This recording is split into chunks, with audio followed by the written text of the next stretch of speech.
are high for Indigenous folks when it comes to substance abuse, mental illness, suicide, suicidal ideation for Indigenous people.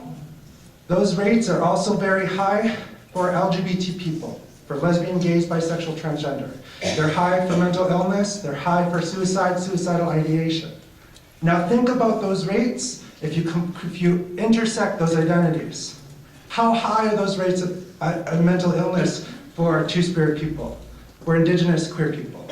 How high are those stats for suicide, suicidal ideation, for Two-Spirit and queer Indigenous people?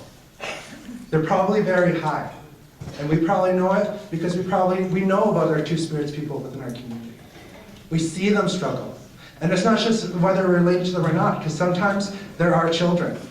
Sometimes they're our cousins, sometimes they're our aunties, our uncles, sometimes they're our kokums and our grandpas who come out later on who realize that they're Two-Spirit. And we need to start building that space and start talking about how we can include them, how we can adapt. And there are Indigenous people who tell me that we never had gay people here. And I hear that, and that's okay. But if there was no gay people here before, there's gay people now. And we have to try and support them. And it comes from all of us with that responsibility. So thank you so much for doing that questionnaire. I thank you so much for thinking about those questions and not just looking at the answer key.